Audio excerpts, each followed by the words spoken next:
getting time to have a holiday plus signing a building contract, which we only sign, 4 or 5 days a year. It's like a main function, our main outcome of what we're trying to do through the whole pre-construction process. Was a great moment.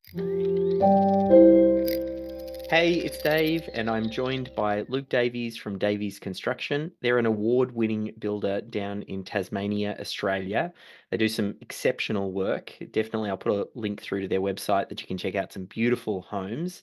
And we are sharing stories from business owners on their road to systemization. So maybe just to start, Luke, if you can tell us just a little bit about the work that you guys do and the clients that you serve.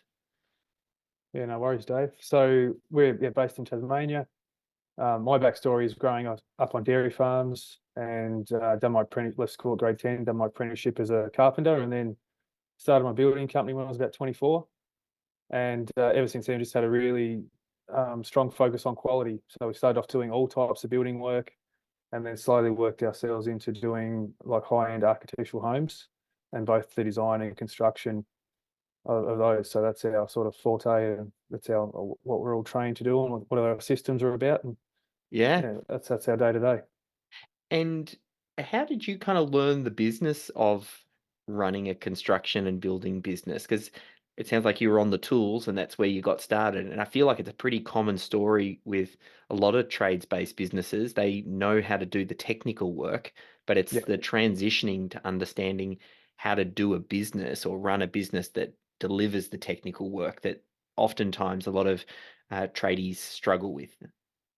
yeah, pretty much just finding your way in the dark. Yeah. There's yeah, I was again really, really good hand skills and really good carpenter. But then yeah, when you go into the business, yeah, it went pretty well for the first couple of years, and then same story, I suppose. We got into cash flow problems and ended up having to sell my house, and Wow, um, epic. to sort of get out of trouble. And then I found a business, scraped up my last sort of savings, and found a business coach that specialised in builders. And one of the things that he said straight away is, like, yeah, systems process, and they're all around, cash flow management and that type of stuff, and getting in more sales. And then that really helped me. And then yeah, from then on, started to get into personal development and just reading lots of audio books, lots of podcasts, and it sort of just changed my mindset. And Mm. eventually we just started winning awards for our quality and just went from there. The systems things that I always feel like systems fit really well in the construction space because there's a way of doing things. I mean, you get a project manager to manage a particular project, and there are certain steps, and the electrician will need to come in before the plasterer, and like it's just like one big project. My question is, would you see yourself as a systems person? Like, is that something that you connect with, or is that something that's learned, or do you not even see yourself as a systems person now? Yeah, definitely process driven person and systems person. You have to Yeah. be when you're a tradie, because yeah, like one thing can't start till the next thing's finished, and you have to be organised and have that schedule, sort of all laid out and one thing after the next. So yeah, Yeah, yeah. I think my personality is a system. I like to see systems and process. I don't like to, as I suppose a bit of a creator, I don't sort of follow them that much, but I do like to have them in place, Yeah. so the team can follow them. And clarity, I found, is the number one thing that makes your team members happy and fulfilled, is just seeing what they have to do and knowing how to do it. Yeah. That's what really gives them joy. And I remember we jumped on a Zoom. I can't remember how many years ago now. It must have been a while back when you first outreached to us um, about doing some work and applying systemology in the business. I'm always curious how you came across us. Was that through the business coach, or did you happen to read the book, or I do read you the book, remember? and I can't remember whether I just searched the book and found it myself, or whether I heard you on a podcast Yeah. and then found the book. But yeah, I listened to the book, and then as soon as I listened to the book, I listened to it again, and then I passed it around to all the team. And it's Yeah. one of those, I've got like 3 or 4 key books on my shelf, and the Systemology book's one of those sort of go-tos. I think I even posted it out to a few builders for a Christmas present, a few guys that we work close with. So yeah, found the book and just went from there. Yep. Was there anything in particular that stood out for you? Because again, you were already a process guy, Yeah. or you think in terms of process and going on that personal development journey that you talked about. And you're a bit of a reader, so you would have come across books like the E-Myth and some of the classics as well. Like, was there anything in particular that made Systemology stand out? Yeah, I think I've got 430 books or something in my Audible account, so there's a lot of Yeah, content I've consumed. yeah, Um, yeah. Double speed, I hope.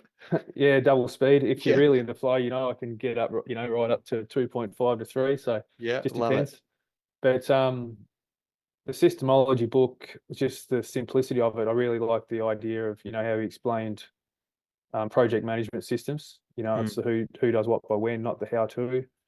That was a sort of bit of an aha. And then the critical client flow. So just the mm, critical things, because there's so many stuff. And I had folders and spreadsheets and trying to name all these departments and systems and processes and trying to do all this stuff before I read the book.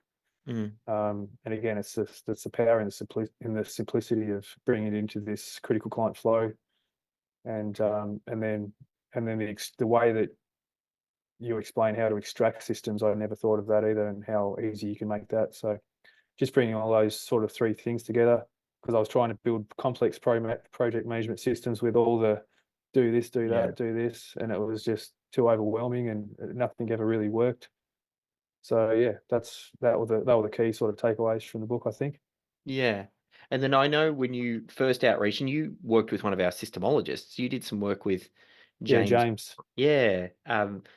As you kind of went through that process, how was that in kind of formalizing some of this and getting it done? Yeah, again, you picking the knowledgeable person that knows the most about the task or the process, and just getting them going through like the extraction process was really good for me and really good for the team. Yeah. And we done that out of Davies Construction. Just by doing that process, we were able to start an entirely new company that was up and running from I've never worked in that company from the day we started it. So it was just because I could copy all those systems and pop it into the new company. It's an architecture company, and I'm not an architect, so I can't actually do any of that sort of work. But because we had all these sales process systems and all the critical client flow, which is sort of the same for both companies, Mm. we could then copy all that, change a couple of things, and that company's been going now for 3 years, and it's doing some really good work and profitable and going really well, just because we had that core critical client flow that we could just copy over. I kind of wish a lot of business owners would get that experience because it's the blessing and the curse. They know how to do the technical work, but that helps them problem solve stuff. And oftentimes that's why they get good traction and good feedback. But then it's also what traps them. And having an opportunity to run a business where you can't do the work uh, is the first time for a lot of business owners that they can then see how it is possible to have a business that runs without them, as opposed to Yeah, most of them just have the picture of them being at the center cog of the machine. yeah. And I got really good at doing the vision, mission, values, the value proposition stuff, and really clarifying that. So once that's set up from my end, and then you Yeah. plug in these systems on how to deliver, the product or service, it works really well. And I think it's a bit like building a house, like trying to fit an architrave or a door with the wrong type of saw and the wrong type of nail gun. It takes you heaps longer, and you never get the same quality. Whereas I think of all the assets in our business, um, systems and processes are a tool. Whether it's the right email template, the right brochure, the right way to explain your value to the client, or the right checklist, they're all tools. And if they're wrapped up into the right sort of system and workflow, and the people are trained how to use them, Mm. it's the same as a skilled tradesperson with the nice sharp saw and the right nail gun and all the right tools to build a house. You can do the same with a business. Yeah, I love that. I'm definitely finding business is business, no matter what business or what industry it is. There's just systems and processes that are transferable. All businesses need leads. All businesses need to convert those leads. All businesses need to convert need to deliver the core product or service, or HR issues management. So it's business as business. I'd love to know if you had any insights or things that you wish you had known before you got started when it comes to systems and processes and building it out. Is there anything that you can look back with the benefit of hindsight and go, "Ooh, I kind of wish we did this," or "Now when I start a business, I do this differently"? Yeah, it's a good question. I think again, I've said it. It's the simplicity and the not Yeah, trying to overcomplicate things. yeah, When you're talking and reviewing stuff with your team members, it's like again the biggest frustration is just not being clear on what they have to do. yeah, So yeah, starting new businesses now because we've got 6 businesses that we've started. yeah, It's just getting all that. I've got to, get a process and a system to get all that clarity up front, and it's just not keep it simple. yeah, Whereas before, my brain goes to complexity first, and yeah, it tries to try and look under every stone, go down every rabbit hole, and try and bring all this information in and make this big complex thing. But if I had the critical client flow, which I use now to start new businesses, and that's one of the first documents we go to, and it's like this, this, this, this. That's the core process. That's what we need. That's the core flow. That's what we need process and systems for. yeah. And then we just focus on that. I love that Yeah, yeah, idea. yeah, You mentioned about the simplicity for the team, and starting with that also helps team members understand where they fit into the picture of the business. What do I do, and how does this impact the work that we're doing, and who's before me and who's after me? So I can see how the critical client flow really helps there. I'm curious to know if you had any resistance from team members or anything that you had to overcome when you were introducing this way of working. I don't know if you got any insights there as to, yeah, yeah, challenges, or where it's been hard. yeah. Definitely different team members or different positions um, give different sort of resistance. Some Mm, were some of the guys in the office were, I explained it and they could understand that systems can set them free. I like the idea of, I explain the idea of like, if we set this system up, you should be able to take a month off or go on holiday and then someone can come into your role and produce the same outcome. But there definitely was resistance. It's like the time they have to spend to do the extractions and prepare for it and develop the systems versus being so busy with the day to day. Like construction's pretty hectic. yeah, There's always lots going on. So, and then we had the guys on site. Again, we're just a little bit, why are we doing this? And it just comes down to the business owner explaining, the value of doing that and getting that across to them. Otherwise, you're going to have resistance with everything you try and implement or do, if they don't understand why you're doing it. So, mm-mm. um, What but yeah, it was definitely seeing the benefits now.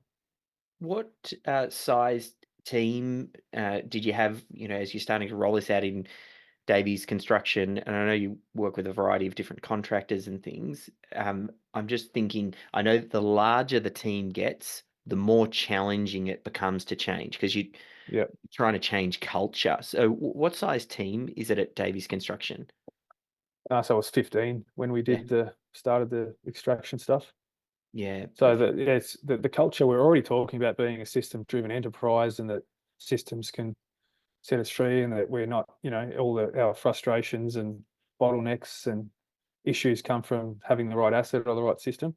Mm, So we're not blaming the person, we're blaming the tool they're using because the flow's not right or whatever. So we're already talking about that type of stuff.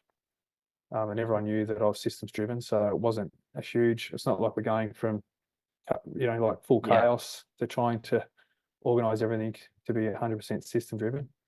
yeah, yeah. That makes sense. And you mentioned some of the benefits or the wins. I don't know if either a particular story or if there's any outcome. I always find it hard to make the case for business owners where I go, you should be systemizing, because I know systems impact everything. And sometimes that makes it hard to quantify, because like literally it's the building blocks of great business, and being more efficient and reducing waste and making sure that team members are happier and getting better outcomes for clients. Like the impacts are wide reaching. I don't know if there's anything that you can kind of go, systems did this for us.